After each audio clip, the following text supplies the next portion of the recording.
तो Sunday class में आना मतलब आप लोग हाईली मोटिवेटेड हैं for your studies. I am really impress with all of you. Almost 46, अभी 46 हो गए हैं। सो चलिए स्टार्ट करते हैं आज से नया सेशन। और आज का सेशन काफी इंपॉर्टेंट होने वाला है, बिकॉज आज जो भी हम पढ़ेंगे वो एग्जाम में हाईली इंपॉर्टेंट, हाईली इंपॉर्टेंट इसीलिए क्योंकि ये कॉन्सेप्ट, जैसे कल हमने कॉन्सेप्ट पढ़ा था उसके ऊपर भी क्वेश्चंस काफी आते हैं। आज हम आपको गिफ्ट से रिलेटेड ट्रीटमेंट बताने वाले हैं कि अगर हम गिफ्ट के कॉन्सेप्ट को सीखें। सो टॉपिक का नाम है gift of property versus gift of services. चलिए कॉमन सेंस से आपसे पूछते हैं कि आप एक इनरोल्ड एजेंट बन जाते हैं और आप किसी ट्रस्ट के लिए अपनी सर्विसेज प्रोवाइड करते हैं फ्री ऑफ कॉस्ट। उस ट्रस्ट को आप एक सर्विसेज देते हैं कि उसका अकाउंटिंग का काम कर देते हैं, उसके टैक्सेशन का काम कर देते हैं, उसकी रिटर्न फाइल कर देते हैं। और आप एक रिटर्न के 1000 लेते हैं, लेकिन वो ट्रस्ट से कोई पैसा नहीं लेते हैं। आपको टैक्स देना चाहिए या नहीं देना चाहिए, यहां से हमारी शुरुआत होती है। एक चैरिटेबल ट्रस्ट है, उसके लिए you are doing a some work. तो सबसे पहले एक बात ध्यान रखिए कि अगर आपने किसी के लिए कोई काम किया, बदले में आपको कुछ नहीं मिला, तो इनकम टैक्स डिपार्टमेंट कभी भी आपसे टैक्स नहीं लेता, भले आप एक प्रोफेशनल। तो gift of property versus gift of services दोनों कॉन्सेप्ट अलग है। आपने ट्रस्ट को, सर हम ट्रस्ट को क्यों बात करें, आप मुझे सर्विसेज दे दो, बदले में आप मुझसे कुछ मत लो। इनकम टैक्स डिपार्टमेंट आपसे कोई टैक्स नहीं ले सकता, क्योंकि gift of property versus gift of services का कॉन्सेप्ट काफी डिफरेंट है। सो हमें सबसे पहले देखना पड़ेगा कि क्या प्रॉपर्टी गिफ्ट में मिल रही है, गिफ्ट ऑफ सर्विसेज। तो दो प्रकार का हम कॉन्सेप्ट पढ़ रहे हैं, gift of property versus gift of services. तो इसका मतलब सर जो रिसीव करने वाला है, अगर वो कोई सर्विसेज रिसीव करता है बदले में कुछ नहीं देता है, तो उसको कोई टैक्स नहीं देना। जैसे यहां पर services like fees, tutoring, legal work, plumbing, no consideration a gift tax purpose because service are not a property. तो सर एक कॉन्सेप्ट आपने ये समझना है कि अगर मैंने किसी को कोई सर्विसेज दी, जैसे मैं एक चार्टर्ड अकाउंटेंट, एक सर्टिफाइड पब्लिक अकाउंटेंट हूं, मैं किसी को सर्विसेज देता हूं, तो क्या उसके लिए वो इनकम है? आप क्या बोलेंगे, यस और नो? मैं सर्विसेज दे रहा हूं, बदले में उनसे कुछ चार्ज नहीं कर रहा हूं, उनको तो सर्विस फ्री में मिल रही है। क्या उनको टैक्स देना चाहिए या नहीं देना चाहिए? पहला क्वेश्चन आप चैट बॉक्स में लिख दो बेटा ये बात, क्योंकि इसमें आप कंफ्यूज हो जाए। नहीं, कोई भी टैक्सेबल नहीं होगा, क्योंकि फ्री में सर्विसेज प्रोवाइड करना कोई रिसीवर के लिए इनकम नहीं है। क्योंकि इनकम टैक्स ने बोला है gift of property versus gift of services, तो गिफ्ट ऑफ सर्विसेज कभी भी टैक्सेबल नहीं। तो यहां लिखा है not consider gift purpose because service are not property, the value of service is not deductible by the giver and not taxable to the receiver. ना ना पे करने वाला उसको टैक्स दे, ना सर्विस देने वाला उसको एक्सपेंडिचर मान सकता है, और ना ही रिसीव करने वाला उसको इनकम मान सकता है। तो सर्विस के केसेस में दो नो टैक्सेबिलिटी। लेकिन यहां पर एक अधूरी बात है, उसको हम आगे और पढ़ते हैं। जैसे लेट से मैं एक चार्टर्ड अकाउंटेंट हूं, है ना, और मैं किसी को बोलता हूं कि मैं आपको आपका रिटर्न फाइल करूंगा, बदले में आप मेरे को एक काम करो, आप मेरे स्टूडेंट को, मेरे बच्चों को ट्यूशन दे दो। चलो कोई मैं मैडम को बोलता हूं कि मैं मेरे बच्चों को ट्यूशन दे दो। दोनों के लिए इनकम है या नहीं है? दोनों के लिए। सबसे पहले मैडम मुझे ट्यूशन प्रोवाइड कर रही है मेरी बिटिया को, मैं उनका रिटर्न फाइल कर रहा हूं। दोनों टैक्सेबल क्यों है?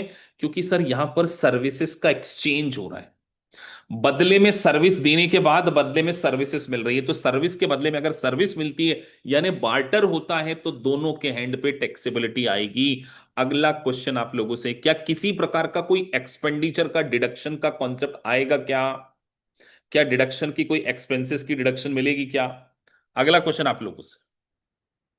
हम्म नहीं मिलेगा सर। क्यों नहीं मिलेगा? सिंपल सी बात है, दोनों के लिए इनकम है। दोनों के लिए क्या है? इनकम है। बात समझ में आ गई? तो यहां पर एक कॉन्सेप्ट है, if you if you perform service for free, volunteer work, helping a friend, the recipient does not report income and the provider can not deduct the value of their time और services. तो ये तो simple rule है। लेकिन अगर barter होता है, barter exchange होता है, तो सर्विसेज है। और ध्यान रखिए, आप कोई सर्विसेज देते हैं, बदले में सर्विसेज लेते हैं, तो जो fair market value of a service received है एज ए इनकम कंसीडर की जाती है। तो सर आज के बाद हमको दो कॉन्सेप्ट पूरी तरीके से क्लियर हो गए। पहला कॉन्सेप्ट यहां लिख दो सर चैट इसमें अच्छे से, फ्री सर्विस नो टैक्स, कोई टैक्स नहीं देना। ठीक है सर। सर्विस अगर एक्सचेंज होती है,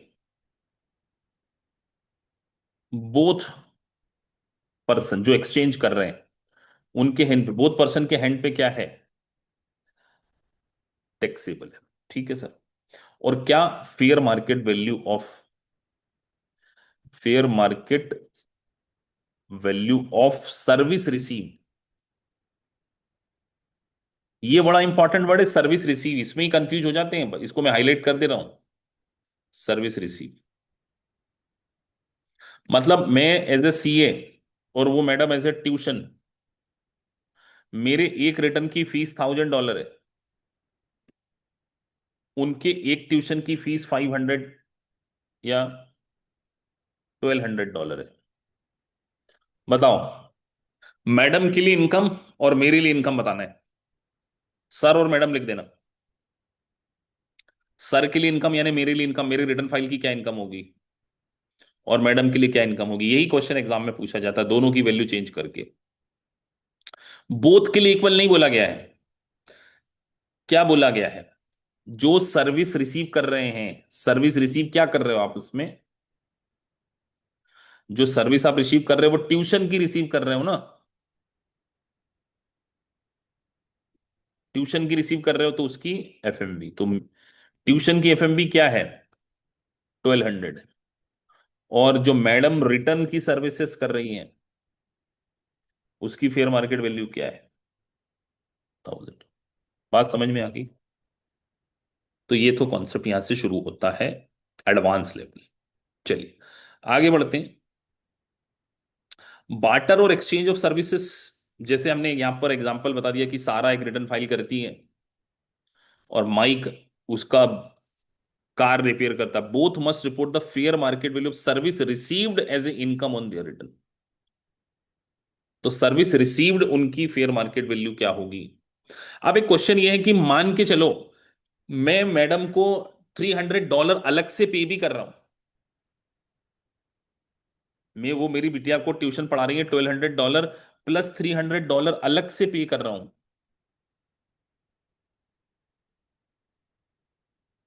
मैडम की इनकम बताइए,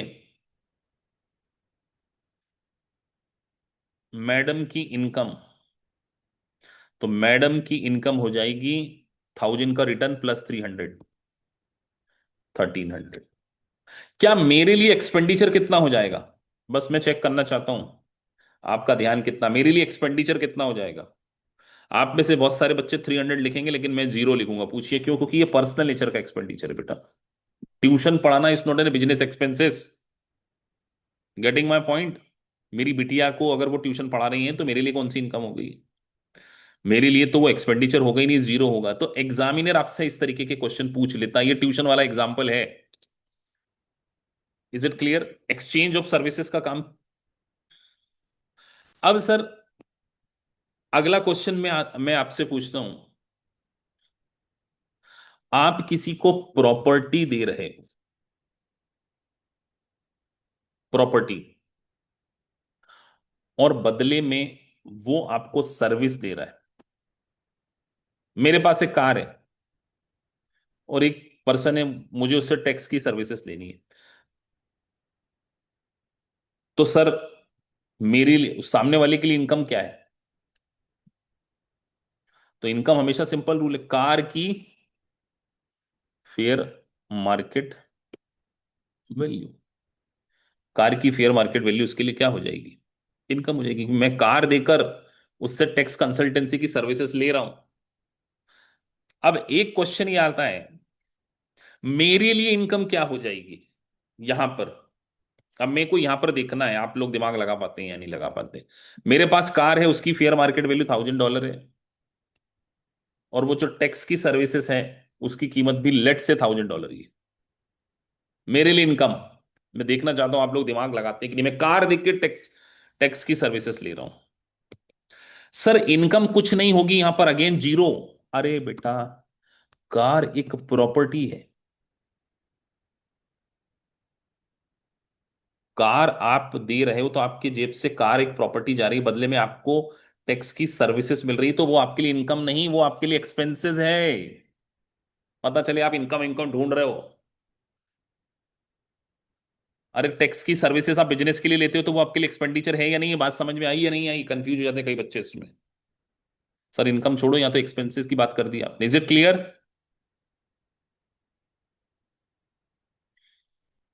तो सर जो सर्विसेज है ना, तो मेरे लिए $1000 एक्सपेंसेस है, क्योंकि मैंने बिजनेस के लिए ले ली है, तो बिजनेस के लिए इनकम मत डाल देना उसको। बिजनेस के लिए एक्सपेंसेस, और जो टैक्स कंसल्टेंट है उसके लिए क्या है, वो इनकम।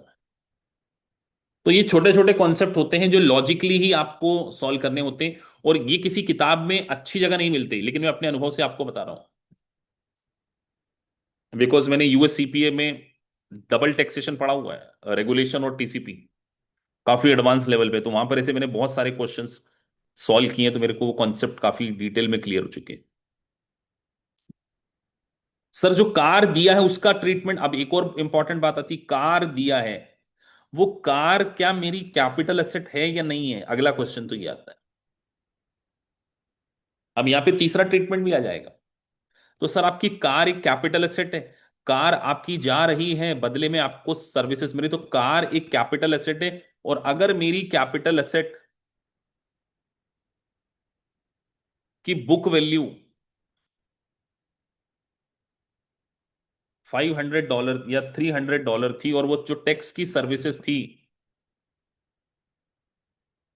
वो $700 की है, तो फिर मेरे लिए 400 क्या हो जाएगा?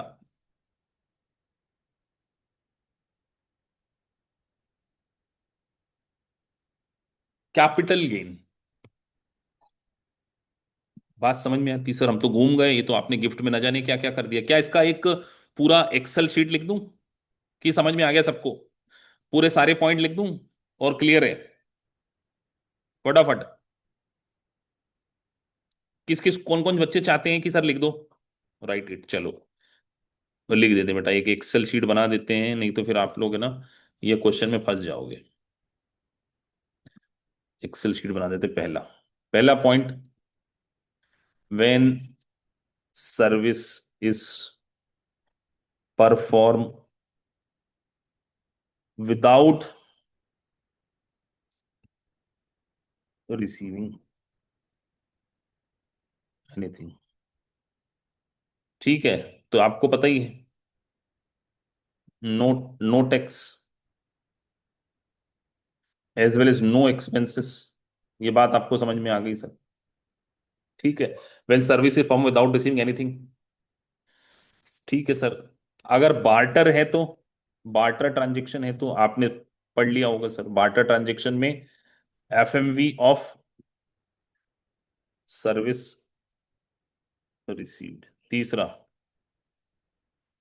कैपिटल, कैपिटल की जगह यहां लिख देता हूं प्रॉपर्टी। प्रॉपर्टी अगर आप देते हो, given for receiving of service, यहां पे क्या क्या चीजें होंगी कि आप प्रॉपर्टी दे रहे हो और सर्विस रिसीव कर रहे हो, है ना? तो सबसे पहले क्या होगा, कैपिटल गेन आएगा। कैपिटल गेन कैसे निकालते हैं? FMV of service less book value of property is equal to capital gain. Is it clear? है ना? अगर कब property given for receiving of service, तो जो आप सर्विस रिसीव कर रहे हो उसकी फेयर मार्केट वैल्यू जो मिल रहा है, जो कंसीडरेशन आपको मिल रहा है उसकी फेयर मार्केट वैल्यू, और book value of the property, बीच का डिफरेंस क्या हो जाएगा? कैपिटल गेन हो जाएगा। Is it clear? चलिए, तो ये कॉन्सेप्ट आपने पढ़ा। अब हम गिफ्ट के अगले कॉन्सेप्ट की ओर पढ़ रहे हैं, गिफ्ट। अब जब गिफ्ट के अंदर तीन चीजें होती हैं, अब हम पूरा का पूरा फोकस हमारा तीसरे पॉइंट के ऊपर है, गिफ्ट ऑफ प्रॉपर्टी।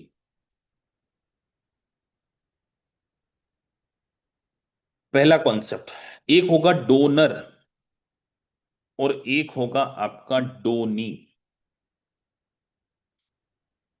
ठीक है? तो डोनर और डोनी, तो तीन concept. Recipient of gift does not pay income tax on the gift. तो सबसे पहला आप एक बात लिख लो कि donee never pay any tax, never pay any tax. तो सबसे पहले हमें यही समझना है कि सर गिफ्ट रिसीव करते हुए यूएस में कोई भी टैक्स नहीं देना पड़ता।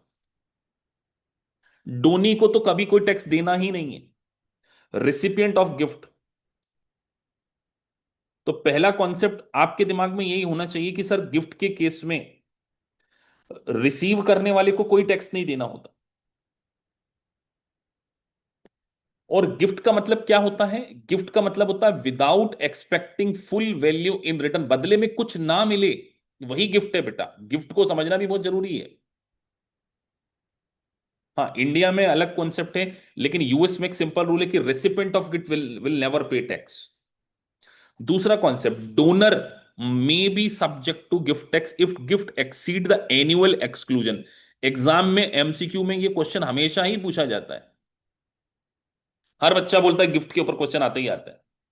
तो 18,000 पर रेसिपेंट का एक रूल है जो अभी आपको याद रखना है, कि अगर आपने 18,000 तक, 18,000 तक कोई गिफ्ट दिया है, 18,000 तक, गिफ्ट के ऊपर पूरा चैप्टर है लेकिन हमें इसका बेसिक समझना है अभी। 18,000 पर डोनी तक तो आपको कोई एनुअल एक्सक्लूजन है, मतलब आपको कोई रिटर्न नहीं फाइल करना पड़ेगा। 18,000 पर डोनी। तो आपसे अगर एमसीक्यू में पूछा जाए टैक्सेबल इवेंट किसके हैंड पर होता है, डोनर के हैंड पर या डोनी के हैंड पर? अमेरिका में ऑलवेज, ऑलवेज और ऑलवेज किसके हैंड पर होगा सर? डोनर के हैंड पर होगा, डोनी के हैंड पर नहीं होगा। ठीक है?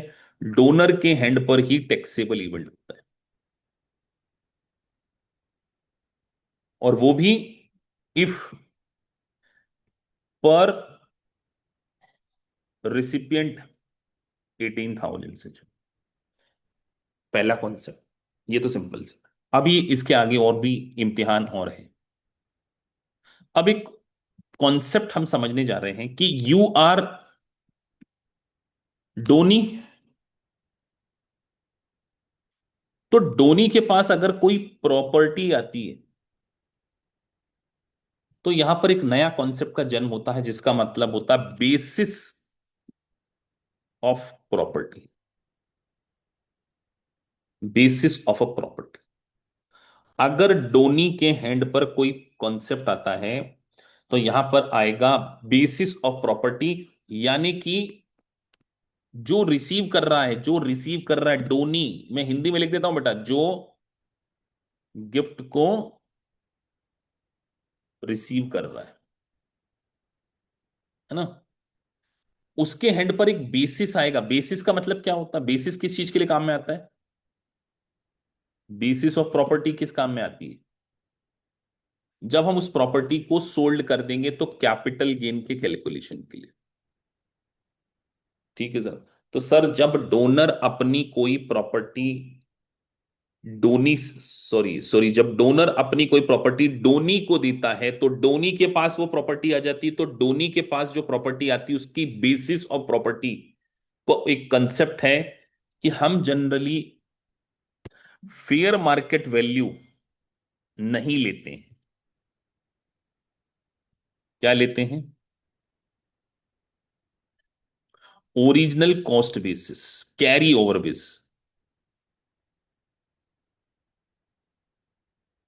तो जो डोनर के लिए बेसिस ऑफ प्रॉपर्टी होगा वो हमेशा क्या होगा? पहला रूल तो आपने क्या रखना है? Carry over. ये बड़ा इंपॉर्टेंट वर्ड है, कैरी ओवर। ठीक है, कैरी ओवर बेसिस, यानी कि प्रीवियस ऑनर की कॉस्ट, प्रीवियस ऑनर कॉस्ट। यहां तक सभी को क्लियर है? मतलब सिंपल सी बात है, मैं अब आप लोगों को यहां पर एक कॉन्सेप्ट को बड़े ध्यान से समझा देता हूं। ये एक फोन है, ये आईफोन है, मैं मान के चलो ये सामने शशि को दे दूं, शशि बेटा ये फोन रख लो तुम। मैंने 1 लाख रुपए में खरीदा है। आपकी बुक में कितने का फोन आ जाएगा ये? आपके पास कितने में फ्री में दिया है मैंने? 1 लाख रुपए। ठीक है, मैंने जितने में खरीदा, अगर इसकी फेयर मार्केट वैल्यू 50,000 है तो भी क्या 50,000 लेना है या 1 लाख लेना है? नहीं सर, सलूजा सर ने गिफ्ट दिया है, 1 लाख रुपए का फोन है। तो जो भी देने वाला होता है उसकी बुक में जो वैल्यू होती है वही किसके पास आ जाती है? रिसीवर के हैंड पे। ये गोल्डन रूल अपने को बना लेना है गिफ्ट के केस में। लेकिन अब यहां पर फर्दर एक कॉन्सेप्ट और है जो सबसे इंपॉर्टेंट है, लिख लो बेटा। अगर आपने इस कॉन्सेप्ट को नहीं समझा, इनरोल्ड एजेंट की एग्जाम में आपके पास होने के चांसेस बहुत सब्सटेंशियली कम हो जाएंगे। अभी हमने ये बात करी है फोन की, ये फोन की कीमत कितनी थी? 1 लाख थी, मैंने उठा के दे दी। अब यहां पर एक कॉन्सेप्ट है कि अगर इस फोन की जो बुक वैल्यू है और उसकी फेयर मार्केट वैल्यू में फर्क हो तो बहुत सारे रूल्स नए एप्लीकेबल हो जाते हैं। तो सर यहां पर आपको एक कॉन्सेप्ट चार्ट बनाना पड़ेगा जो कि मैंने आपको समझाना है गिफ्ट प्रॉपर्टी के केस। तो जनरल रूल क्या है? General rule, donor basis is the basis of donee. ठीक है, डोनर का जो बेसिस था वही बेसिस किसका हो जाएगा? डोनी का, यानी डोनी यानी जिसको रिसीव। जनरल रूल तो यही है, यानी कि जिसको हम क्या बोलते हैं? कैरी ओवर बेसिस बोलते हैं। लेकिन इसका एक एक्सेप्शन है। If fair market value is less than basis eight the time of gift, तो यहां पर एक एक्सेप्शन का रूल एप्लीकेबल होता है। If fair market values less than the basis eight the time of gift. अब मैं फिर से आप लोगों के सामने आ गया हूं। ये आईफोन है, इसको मैंने खरीदा था 1 लाख रुपए में, मान के चलिए। अभी इसकी फेयर मार्केट वैल्यू मान के चलो 1,20,000 है। खरीदा 1 लाख में था लेकिन कुछ रीजन है, शॉर्टेज हो गई, 1,20,000। क्या मेरा रूल एप्लीकेबल हो रहा है यहां पर? नहीं, एक्सेप्शन में आप फॉल ही नहीं कर रहे। क्यों? बिकॉज इस आईफोन की बुक वैल्यू से ज्यादा इसकी मार्केट वैल्यू, तो इसमें आप फॉल नहीं कर रहे। इस केस में आज भी शशि के पास ये प्रॉपर्टी कितने की कहलाएगी? फेयर मार्केट वैल्यू 120 है, लेकिन आज भी इसके पास कितने की कहलाएगी? 1 लाख की कहलाएगी। तो पहली कंडीशन तो ये होगी। लेकिन अगर मान के चलिए अब जो मेरे पास ये जो प्रॉपर्टी की कीमत थी उससे कम हो जाए फेयर मार्केट वैल्यू, तो फिर 3 नए रूल एप्लीकेबल हो जाते हैं। बड़े ध्यान से समझना।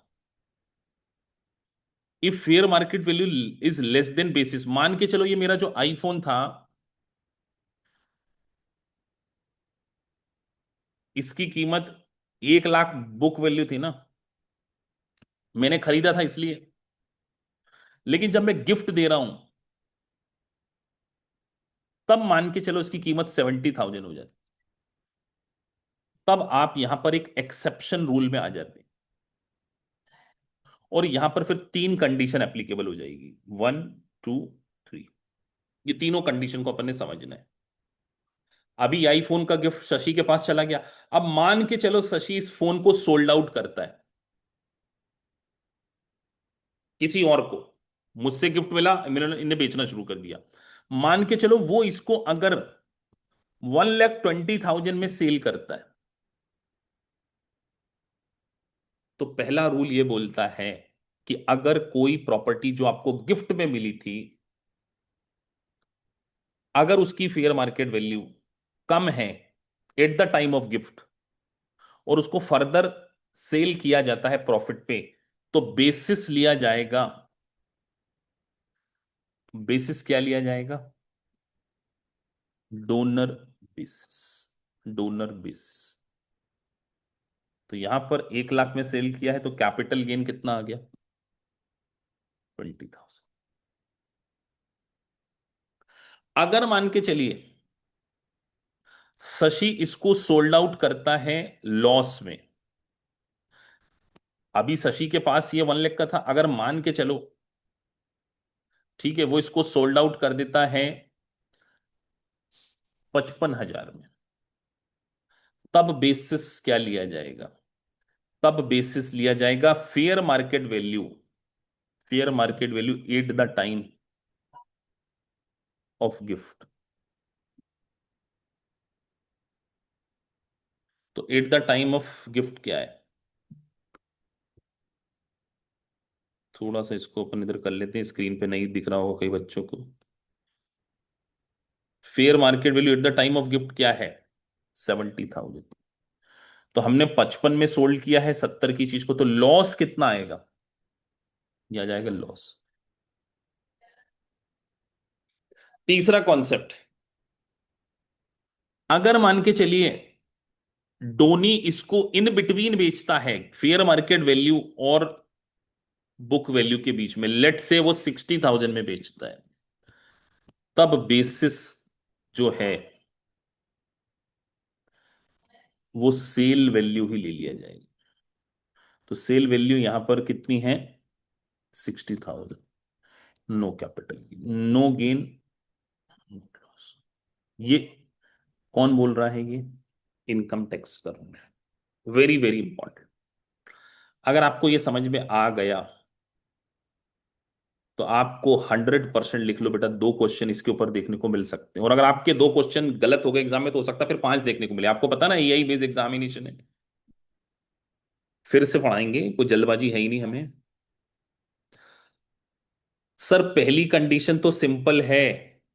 पहली कंडीशन क्या है कि अगर डोनी इसको बेचता है प्रॉफिट में, यानी 1 लाख से ऊपर बेचता है, तो जो बेसिस है डोनर का बेसिस ले लेंगे। सर अगर वो लॉस में बेचता है, लॉस यानी कि फेयर मार्केट वैल्यू से भी कम पर बेचता है, when donee selling the asset less than fair market value, तो जो फेयर मार्केट वैल्यू थी उसी को ले लेते हैं। तो वो हमने ले लिया। लेकिन अगर डोनी इन बिटवीन बेचता है, यानी ना तो 1 लाख से ऊपर बेचता है ना 70 से कम बेचता है, यानी बेसिस और फेयर मार्केट वैल्यू के बीच में बेचता है, तो नो गेन और नो लॉस। नो गेन और नो लॉस का कॉन्सेप्ट आता है। ये इनकम टैक्स में गिफ्ट का स्पेसिफिक रूल है। और ये क्वेश्चन 100% एग्जाम में आता, 100%। और ऐसे बच्चे जो मुझसे सीपीए कर रहे हैं, वो फंडामेंटल पढ़ रहे हैं, लिख कर ले लो बेटा, एग्जाम में सिमुलेशन भी इसी के ऊपर देखने को मिलता है सीपीए के एग्जाम में।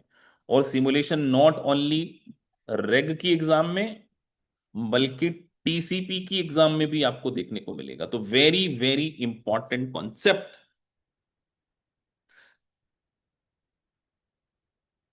तो 60,000 इज लेस देन 7। सॉरी, मेरे को यहाँ पे 60 की जगह प्राइस बिटवीन लेनी चाहिए ना, तो 75 ले लेते हैं, सॉरी। हाँ वो मैंने लेस देन ले ली ना। हाँ तो समझाते समझाते मैं, नो गेन और लॉस, ठीक है। अभी ठीक है। 70 और 1 लाख के बीच वाली।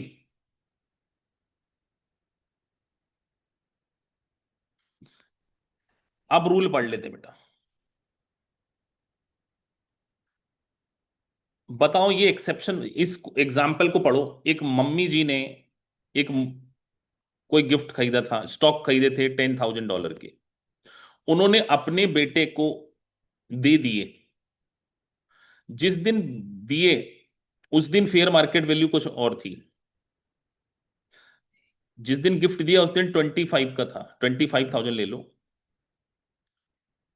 तो क्या ये एक्सेप्शन वाला रूल है सर? नहीं है, क्योंकि फेयर मार्केट वैल्यू ज्यादा है ना। अब बेटे ने इसको 30,000 में सोल्ड किया है। जब बेटे ने 30,000 में सोल्ड किया तो जो मदर के हैंड पर बेसिस था वही लिया जाएगा। बात समझ में आ गई? तो ये रूल कब एप्लीकेबल होता है? बात समझ में आ गई?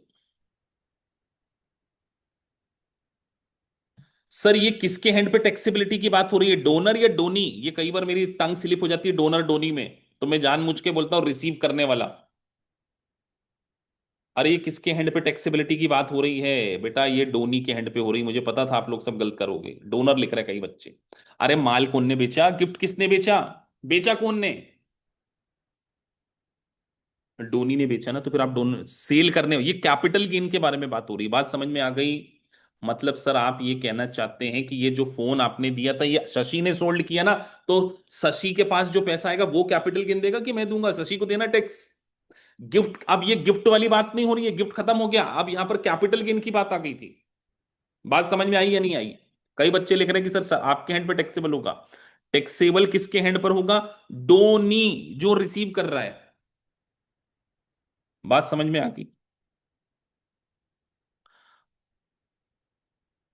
और ये रूल, दो रूल है जब फेयर मार्केट वैल्यू क्या हो, on the date of gift, ये बड़ा इंपॉर्टेंट लाइन है।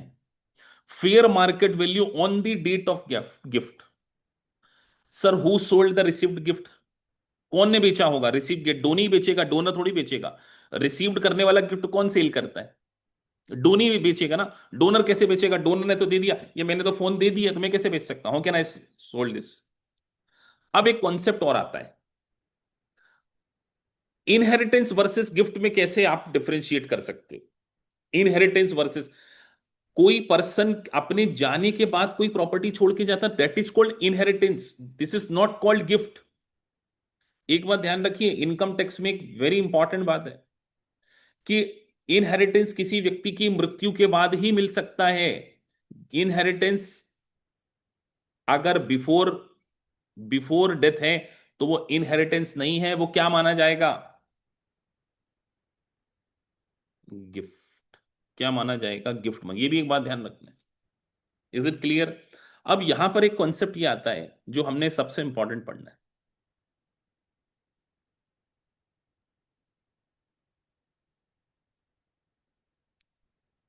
When property is given as a gift, है ना, no taxability, no taxable event in the hand, no taxable event in the hand of, in the hand of donee. ये donor Downey हमेशा ध्यान रखना, ठीक है? नहीं तो डोनर आप कर दो तो लफड़ा हो जाएगा, ठीक है? डोनी के हैंड पे तो टैक्सेबल इवेंट कब कब अराइज होता है? डोनी के हैंड पे टैक्सेबल इवेंट कब अराइज होता है? Donee hand, when taxable, when property actually sold. ये very important, when donee actually sell the. तो क्या आपको कॉन्सेप्ट समझ में आ गया या नहीं आया? पूरा कॉन्सेप्ट क्लियर होना चाहिए। और हमेशा कौन सा गेन आएगा ये?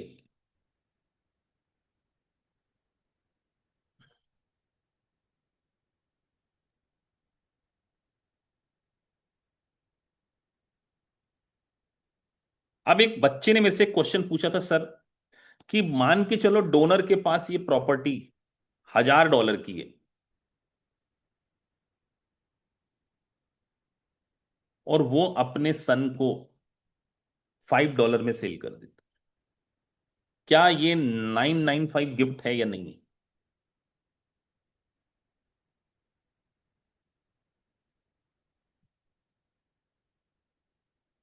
क्या यहां पर इसको हम गिफ्ट माने या नहीं माने? तो सबसे पहले ये एक लॉस तो है सर, लेकिन एक कंसेप्ट है इनकम टैक्स में कि रिलेटेड पार्टी को किया गया sale, related party sale, no loss. तो एक रूल यहां पर ये लॉस है बट इसको, तो क्या यहां पर डोनर को टैक्स देना चाहिए? नहीं देना चाहिए। क्या डोनर को टैक्स बेनिफिट मिलना चाहिए? नहीं मिलना चाहिए। आप सोचो इनकम टैक्स ने ये रूल क्यों बनाया, नहीं तो क्या होता, लोग बेनिफिट ले लेते, बोले यार गिफ्ट देना है ना। डोनर के हैंड पे टैक्स नहीं, डोनर को लॉस दिलवाते हैं, डोनर को बोलते हैं कि यार डोनी से $5 ले लो और 1000 की प्रॉपर्टी दे दो, तो ये 995 का लॉस हो जाएगा। तो यहां पर इनकम टैक्स ने रूल बना मारा कि अगर रिलेटेड पार्टी ट्रांजेक्शन होगा तो कोई टैक्स नहीं देना पड़ेगा। लेकिन अब एग्जाम में अगर ऐसा क्वेश्चन आ जाए, ये अगर रिलेटेड पार्टी नहीं है तो क्या लॉस होगा या नहीं होगा, अगला क्वेश्चन ये है। और बताइए क्या इनकम टैक्स को यहां पर कोई फायदा हो रहा है? सर इनकम टैक्स को तो नुकसान हो गया, ये दोस्त थे आपस में। बेटा लेकिन वो दोस्त के लिए प्रॉपर्टी कितनी होगी जो आप दोस्त का नाम ले रहे हो? $5 की प्रॉपर्टी हो गई, और वो इसको सोल्ड करता है $1000 में, मान के चलो फ्यूचर में, तो उसको 995 पे तो टैक्स देना पड़ेगा ना। तो क्या कहानी से शिक्षा मिलती है आपको, ये कि ये वेरी इंपॉर्टेंट कॉन्सेप्ट। तो गिफ्ट की एक प्लानिंग करते हैं लोग। सर अभी दोस्त को गिफ्ट दे देंगे ना, $5 लेके, अभी तो कोई टैक्सेबिलिटी आ नहीं रही है, लॉस, वो तो वो तो वैसे भी फ्रेंड नहीं है, वो तो बाद में वो सेल करेगा तब की तब देखेंगे।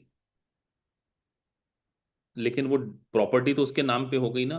तो फिर यहाँ पर एक सर्कल रेट वगैरह के वो जो कॉन्सेप्ट है वो थोड़े से एडवांस लेवल के कॉन्सेप्ट हैं, वो हम जब मेन करिकुलम में उस रिस्पेक्टिव टॉपिक पे डिस्कस करेंगे।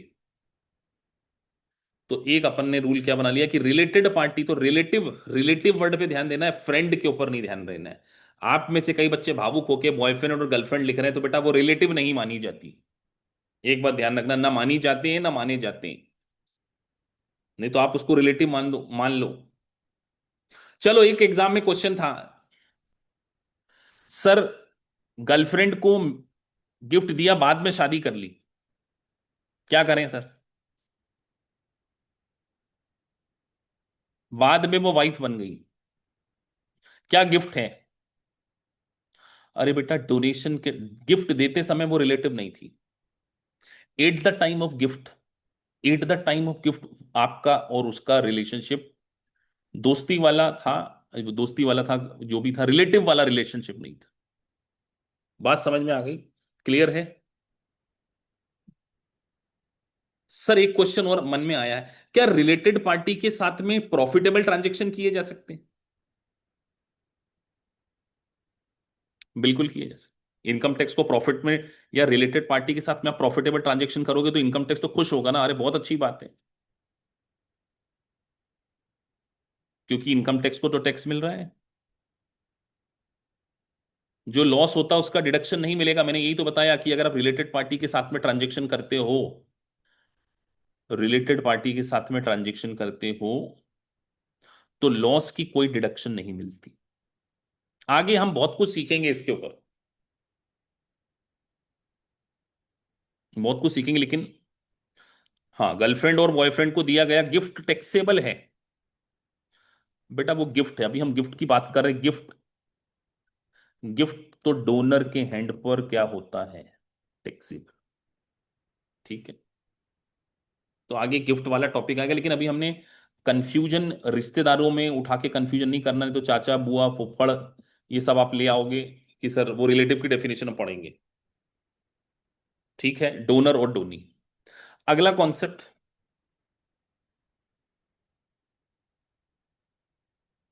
एक और कॉन्सेप्ट है इसमें, कैपिटल गेन में गिफ्ट के केस में, जो मैं आपको यहां पे बता रहा हूं, वेरी इंपॉर्टेंट, जो आप यहीं पर लिख लेना, होल्डिंग पीरियड। क्योंकि आप सभी को पता है कि अगर मुझे लॉन्ग टर्म कैपिटल गेन देना है, long term capital gain, long term capital gain देना है या शॉर्ट टर्म देना है, तो गिफ्ट के केस में डोनर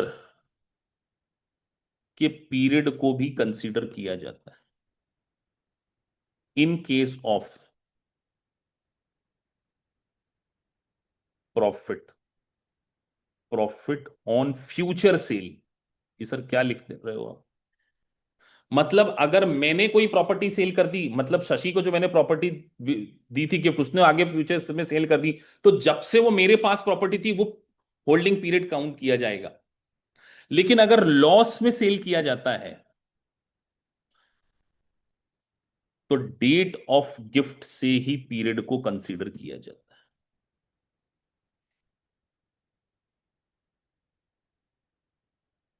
बात समझ में आई या नहीं आई? मतलब अगर मैं आपको एग्जांपल देके पूछूं, मैंने प्रॉपर्टी खरीदी थी 1 जनवरी 2020 में, मैंने गिफ्ट दे दी है शशि को 2025 में, और उसने सोल्ड कर दी है प्रॉफिट में। बताइए प्रॉपर्टी लॉन्ग टर्म हो या शॉर्ट टर्म?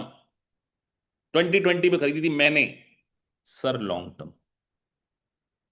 लेकिन अगर सोल्ड एट लॉस है तो पीरियड कहां से कंसिडर किया जाएगा? 2025 से। ये सारा अगर आपको समझ में आ गया है तो आपका एग्जाम में क्वेश्चन गलत हो ही नहीं सकता। ये मैंने आपको बुक के बहुत टेक्निकल पार्ट को सीधे बोलते ना, सागर को मैंने आपके गागर में भर दिए। और बहुत सारे क्वेश्चन, आपका पूरा एक चैप्टर इस भरा है, मतलब हो सकता है कि आपको 4-5 क्वेश्चन देखने को मिल जाए, 5 क्वेश्चन तक आ सकते हैं इस पॉइंट के ऊपर। So don't take it lightly to this concept, is it clear? लेकिन मैं अभी सेटिस्फाई नहीं होऊंगा क्योंकि मैंने आपको इतने इंपॉर्टेंट इंपॉर्टेंट कॉन्सेप्ट पढ़ा दिए। मुझे आपसे 50 मार्क्स का एक टेस्ट चाहिए बेटा, 50 मार्क्स का। कब देने को रेडी हो आप लोग?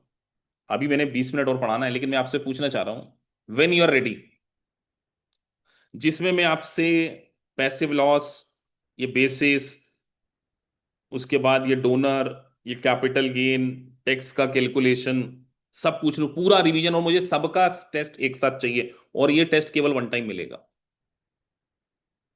पूरा रिवीजन आपको करना पड़ेगा। अभी इसमें हम इनहेरिटेंस का कॉन्सेप्ट भी पढ़ रहे हैं। 50 क्वेश्चन में से आपको कम से कम 45 सही करने पड़ेंगे अगर आपने पूरा रिवीजन कर लिया। और मैं आपको ये मैं ऑन कैमरा बोल रहा हूं, मेरी फोटो देख रहे हो ना, अगर आपने इस टेस्ट में पास हो लिया, आपके एग्जाम में भी ये क्वेश्चन आ सकते हैं। ये सारे क्वेश्चंस मैं बहुत ही क्रीम वाले क्वेश्चंस आपको बना के देने वाला हूं, जिसमें मैं कैपिटल गेन, डोनर, डोनी, ये सारा कॉन्सेप्ट आपसे पूछूंगा। तो मुझे आपसे टेस्ट चाहिए। आपको 10 दिन लगेंगे, एक हफ्ता लगेगा, एक हफ्ता पढ़ाई करनी पड़ेगी, लेकिन मुझे आपका टेस्ट चाहिए। चलिए अगला कॉन्सेप्ट पढ़ते हैं। तो ये तो मैंने लिख के दे दिया आपको नोट्स के लिए, जो मैंने आपको एक्सेल में समझाया है। ये सारा मैंने सिचुएशन आपको पढ़ने के लिए दी, मैंने एक्सेल में समझा दिया। अब से ये रूल क्यों बना है? क्योंकि आईआरएस नहीं चाहता कि आपको डबल टैक्स का बेनिफिट हो जाए।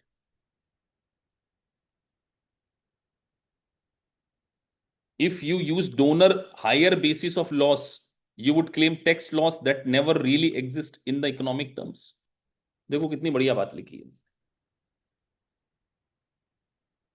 अगर लॉस के लिए सोचो कि मेरे पास वो प्रॉपर्टी 1 लाख की थी और फेयर मार्केट वैल्यू 70 की थी, है ना, मैंने इसको 55 में सोल्ड किया।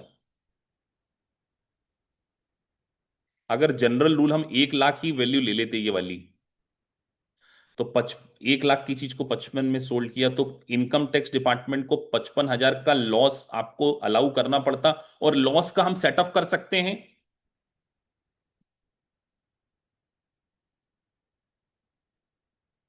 लॉस का हम सेटअप कर सकते हो। तो इनकम टैक्स ने बोला कि इनकम टैक्स तो एक स्वार्थी बंदा है, वो बोला नहीं यार हम आपको अलाउ नहीं करेंगे ये चीजें, we will not allow you. तो इकोनॉमिक बेनिफिट, इनकम टैक्स एक सेल्फिश एक्ट कि आप एक्स्ट्रा लॉस क्लेम कर, क्योंकि एक्चुअल में तो लॉस था ही नहीं ना। लॉजिक से सोचो यार, जो चीज 70 की थी आप उसको 55 में बेच रहे हो, और आप बोल रहे हो कि नहीं 1 लाख की चीज थी हम 55 में बेच रहे हैं, हमें तो 45 लाख। तो आप बोलेगा भैया जिस दिन आपने गिफ्ट लिया उस दिन तो ये ऑलरेडी 70 की थी, आप इसको 55 में बेच रहे हो, तो 15,000 का लॉस है ये। हम आपको 45 का क्यों करें? तो दैट्स वाई ये रूल क्या किया गया है, एग्जिस्ट किया गया। अब एक स्टूडेंट का क्वेश्चन है कि सर हमने अगर बुक में एक्चुअल में हमने प्रॉफिट सेल किया है और बुक में हमने लॉस दिखाया है, मतलब ये कहना चाह रहे हैं कि सर हमने टेबल के नीचे से ट्रांजेक्शन कर लिया है, तो क्या करना चाहिए? मैं आप इस क्वेश्चन का आंसर मैं क्लास में बच्चों से चाहूंगा। मतलब मैंने एक प्रॉपर्टी थी, मैंने बोला कि भैया टेबल के नीचे से दे दो, बैंक ट्रांजेक्शन कुछ और कर लेते हैं, जैसा इंडिया में होता है ना। अरे प्रॉपर्टी के केस में क्या होता है, आपने कहीं प्रॉपर्टी खरीदी हो या देखी हो तो सर्कल रेट पे प्रॉपर्टी की रजिस्ट्री कराई जाती है। सर आप ऐसी बातें पब्लिकली बोल देते हो, हाँ बोल देते हैं, क्या दिक्कत, सबको पता है। अरे तो बेटा ये तो आपके और क्लाइंट के बीच के बात में ना, इनकम टैक्स को कैसे पता चलेगा ये बात। हम्म। ये तो आपके और क्लाइंट के बीच की बात में है कि हम टेबल के नीचे से ले रहे हैं, इनकम टैक्स को कौन बताने जाएगा। वो तो आप ही बताने जाओगे तो वो टैक्स ले लेगा आपसे, क्या दिक्कत। बात समझ में आ गई। चलिए तो आगे बढ़ते हैं। अब एक और इंपॉर्टेंट कॉन्सेप्ट है इनहेरिटेंस। क्या है इनहेरिटेंस। इनहेरिटेंस एक अलग रूल है, ध्यान रखना। इनहेरिटेंस यानी किसी व्यक्ति की डेथ हो गई और उसकी प्रॉपर्टी इनहेरिट करके उसके लीगल बेनिफिशियरी को मिलती है, तो एक सिंपल रूल है, जनरल रूल। जनरल रूल तो सिंपल है, fair market value at the date of descendant death. आप मुझे बताइए, कैपिटल गेन मरे हुए व्यक्ति को देना है या जिसके हाथ में ये प्रॉपर्टी जा रही है उसको देना है। क्वेश्चन तो ये, जिस व्यक्ति की डेथ हो रही, डिसेंडेंट लिखा है ना, डिसेंडेंट।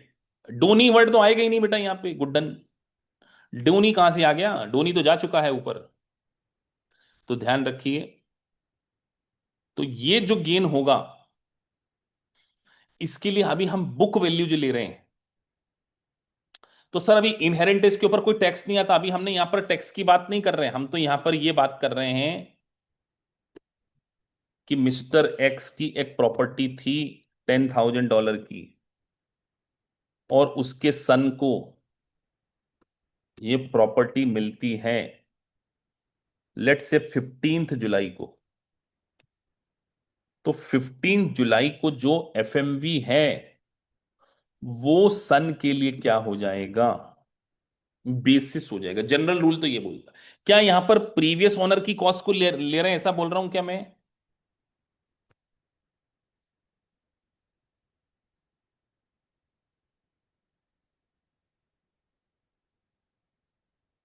नहीं, हम प्रीवियस ओनर नहीं बोल रहे, हम क्या बोल रहे हैं, एक स्पेसिफिक डेट के ऊपर फोकस कर रहे हैं। आप लोग चैट बॉक्स में लिख दो दोनों में डिफरेंस आप कैसे करोगे, चैट बॉक्स पढ़ना चाहता हूं मैं। इनहेरिटेंस और गिफ्ट में सबसे बड़ा डिफरेंस, सबसे बड़ा जनरल रूल का डिफरेंस। सर गिफ्ट के केस में डोनर की बुक की वैल्यू लेते हैं नॉर्मल कंडीशन में। डेथ के केस में जिस दिन डेथ हो जाती है उस डेट की फेयर मार्केट वैल्यू लेते हैं। किसके केस में, इनहेरिटेंस के केस में। इनहेरिटेंस का हिंदी मीनिंग कोई, अब यार ये हिंदी मतलब तो इनहेरिटेंस का तो शायद मुझे नहीं लगता किसी को भी क्लास, वसीयत बोल रहे हैं कई बच्चे, पुश्तैनी बोल रहे हैं, विरासत बोल रहे हैं, आप लोग दिमाग लगा लेना क्या बोलते हैं। इनहेरिटेंस मतलब किसी बंदे की प्रॉपर्टी की, किसी की डेथ हो गई तो उसकी प्रॉपर्टी उसके बच्चों को मिल रही है, दैट इज कॉल्ड इनहेरिटेंस। मैं तो यही जानता हूं, वसीयत, पूंजीनामा, भगवान जाने क्या बोलते हैं इसको। चलिए, अब सर एक बात और है यहां पर, एक प्रोविजन और है बहुत अच्छा सा, वो मैं प्रोविजन आपको बता रहा हूं। Alternative valuation date. Alternative valuation date में यह बोला गया है कि आप डेट ऑफ डेथ के 6 महीने की बाद की वैल्यू भी ले सकते हो। You have a choice, you have a choice. बताओ when you are going to use your choice. Tax planning के पॉइंट ऑफ व्यू से बताओ, व्हेन, मैं देखना चाहता हूं आप सोच पाते हैं। जिस डेट पर फेयर मार्केट वैल्यू ज्यादा होगी वो बेटर होगा टैक्स प्लानिंग के लिए। सिंपल सा लॉजिक है, आप ऐसा सोचो यार, ये मिस्टर एक्स के पास ये प्रॉपर्टी थी 1 लाख की, सन को मिल रही है 15 जुलाई को, 15 जुलाई को इसकी डेट है, इसकी फेयर मार्केट वैल्यू है लेट से 90,000 मान के चलो। लेकिन इसके पास चॉइस है कि डेट ऑफ डेथ से 6 मंथ, 6 मंथ के बाद की वैल्यू को भी ले सकते हैं। तो अगर 6 मंथ के बाद वैल्यू 1,10,000 हो जाए तो हमारे लिए बेटर है, या 90 लें? आप क्या लेना पसंद करोगे? आप एज ए टैक्स एडवाइजर क्या सजेस्ट करोगे? 90,000 और 1 लाख? सर 1,10,000 सजेस्ट करेंगे ना, क्यों? क्योंकि उसके पास ये 1,10,000 का बेसिस आ गया। अगर मान के चलो वो इसको सोल्ड करता है सन 140 में, तो उसको टैक्स तो 30 ही पे करना पड़ेगा ना। 30,000 के ऊपर ही टैक्स पे करना पड़ेगा। 110 और 140 का डिफरेंस, 30,000 ही टैक्स पे करना पड़ेगा। बात समझ में आती है? 110 की चीज को 140 में। ऑल्टरनेटिव वैल्यूएशन डेट हम कब लेते हैं? जब बेसिस डेट ऑफ, जब fair market value on the date of death से, on the date of death से ज्यादा हो। अब एक क्वेश्चन इसमें और है, अगर मानकर चलो, अच्छा बेटा ये 15 जुलाई को डेथ हुई थी, तो 6 मंथ का बाद, 6 मंथ कब आते हैं? 15 अगस्त, 15 सितंबर, 15 अक्टूबर, 15 नवंबर, 15 दिसंबर। ठीक है, यही काउंट करोगे ना, 15 दिसंबर। लेकिन यहां पर भी एक रूल है, ये सबसे खतरनाक रूल यही है।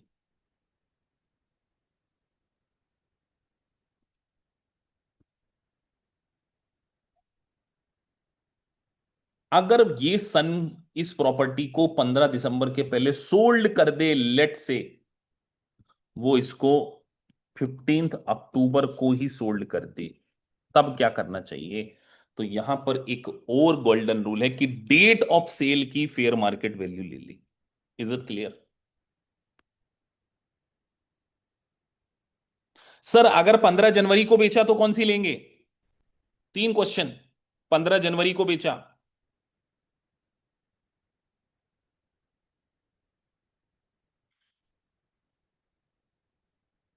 15 दिसंबर। मैक्सिमम डेट कौन सी हो सकती है?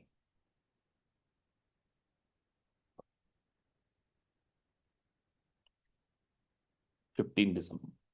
कई बच्चे बोल रहे सर वो 6 महीने तो 15 जनवरी में खत्म होते हैं। बेटा कितने लोगों को 15 जनवरी लग रहे हैं, जरा काउंट कराऊं मैं? 15 जुलाई से लेकर, गिन लो बेटा। हाँ वो सही बोल रहे हैं। कई लोगों ने 15 दिसंबर बोल दिया, आप लोगों का होमवर्क है। 15 दिसंबर या 15 जनवरी में? अब आप लोगों का होमवर्क है बेटा, ये वो 15 दिसंबर नहीं, 15 जनवरी है, सही बोला उन्होंने। ये भी ध्यान देना, आप लोग 15 जनवरी होगा ना। अरे 15 जुलाई से 15 अगस्त, 15 सितंबर, 15 अक्टूबर, 15 नवंबर, 15 दिसंबर को तो 5 महीने हुए ना, 15 जनवरी आएगा। मैंने भी जल्दबाजी में ध्यान नहीं दिया डेट। अब देखो लफड़ा हो जाता है इससे। तो हम, है ना, यहाँ 15 अक्टूबर की जगह क्या लेंगे? 15 जनवरी। चलो 6 महीने तो डेट्स तो बोले। लेकिन अगर उसने 15 अक्टूबर को ही प्रॉपर्टी सेल कर दी तो?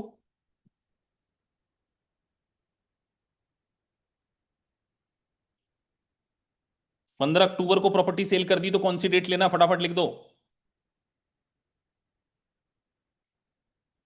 15 अक्टूबर। सर प्रॉपर्टी 15 मार्च को सेल करी, अरे रिटर्न फाइलिंग अलग कॉन्सेप्ट है। 15 मार्च को सेल करी, 15 मार्च को कौन सी डेट लोगे? 15 जनवरी। तो सर इसके अंदर भी तीन कॉन्सेप्ट आ गए।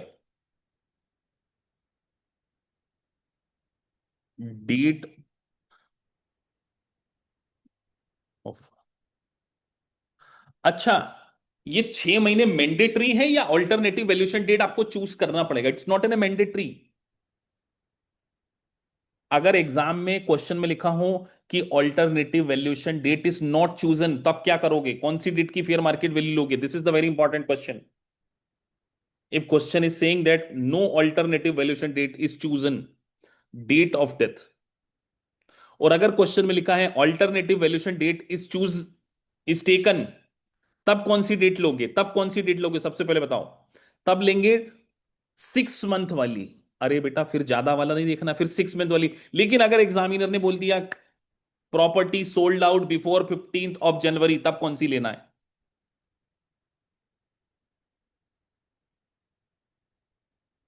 सर आफ्टर 6 मंथ की वैल्यू कैसे पता चलेगी? अरे वो तो जब हम प्रॉपर्टी बेचेंगे तब पता करेंगे ना। हमें क्यों चाहिए बेसिस का कैलकुलेशन, क्यों करना है? Why we need a basis?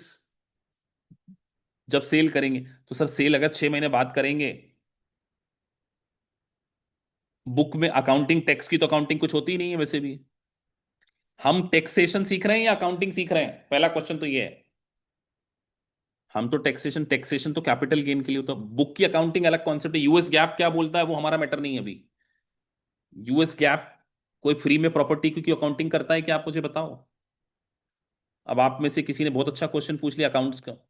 Sir accounting में क्या एंट्री करेंगे, अरे कोई प्रॉपर्टी फ्री में मिल जाती है, कोई अकाउंट में मॉनेटरी कॉन्सेप्ट है, कुछ पैसा गया ही नहीं तो कोई रिकॉर्डिंग ही नहीं होती अकाउंट्स में। अकाउंट में जब तक आप पेमेंट नहीं देते हो रिकॉर्डिंग नहीं करते। ये अकाउंटिंग किस में हो रही, पूरी टैक्सेशन में हो रही। तो सर ऑल्टरनेटिव वैल्यूएशन डेट में फिर से रिवाइज कराइए। On the date of death, on the date of death fair market value लेना है। इफ ऑल्टरनेटिव वैल्यूएशन डेट लेना है तो डेट ऑफ डेथ से 6 मंथ लेना है। लेकिन अगर 6 मंथ के पहले बेच दी जाए तो डेट ऑफ सेल ले लेना है। लेकिन सर ऑल्टरनेटिव वैल्यूएशन डेट के बाद बेच दी जाए तो ऑलवेज कौन सी डेट लेना है, 6 मंथ वाली। और ये सारा ऑप्शन है। अगर आपको ये आज का लेक्चर पूरा समझ में आ गया तो आप 5 मार्क्स तो पक्का, ये क्वेश्चन आपके काफी टेक्निकल पढ़ते हैं। मतलब इसके ऊपर मैं आपको चाहूंगा कि आप मुझे एक भरपूर मॉक टेस्ट दें। जो हमने 5-6 लेक्चर पढ़े हैं पीछे के, वो काफी कॉम्प्लिकेटेड लेक्चर्स थे। उसके बेसिस पे मुझे आज से एक मॉक टेस्ट चाहिए। उस मॉक टेस्ट को आप लोग पास करेंगे, पूरा रिवीजन आप करिए। संडे तक आपके एलएमएस में कहाँ आ जाएगा वो मॉक टेस्ट, वो मैं बता दे रहा हूँ। मैंने मॉक टेस्ट में कुछ क्वेश्चन तो छांट लिए हैं, जो आप एलएमएस देखेंगे उसी के अंदर हम इसमें आपको यहाँ पर मॉक टेस्ट नीचे डाल देंगे। तो यहाँ पर आप देख लेना। सॉरी। अच्छा, सीसीएच का भी वो सॉफ्ट वो बन गया है ट्रेनिंग का, तो आप लोग अपनी टीम से बात करके आज एक्टिवेट करवा लेना बेटा। कुछ बच्चों का जिन लोगों हैं सीसीएच की क्लासेस, मैं भी रिव्यूअल क्लासेस लेने वाला हूँ। जब आपकी 4-5 क्लासेस हो जाएंगी, जब आप लोग कुछ उसके अंदर रिटर्न फाइल कर लेंगे तो मैं आपका रिव्यू करूंगा, और कुछ कीवर्ड्स के बारे में आई टेक केयर, मैं उसको लूंगा डेफिनेटली, पर मैं एडवांस क्लासेस उसमें लेने वाला हूँ। चलिए, सो मिलते हैं आपसे नेक्स्ट क्लास में विथ योर परफॉर्मेंस। तो यहाँ पर हमारा एक काफी इंपॉर्टेंट सेगमेंट क्या होता है, फिनिश होता है। सो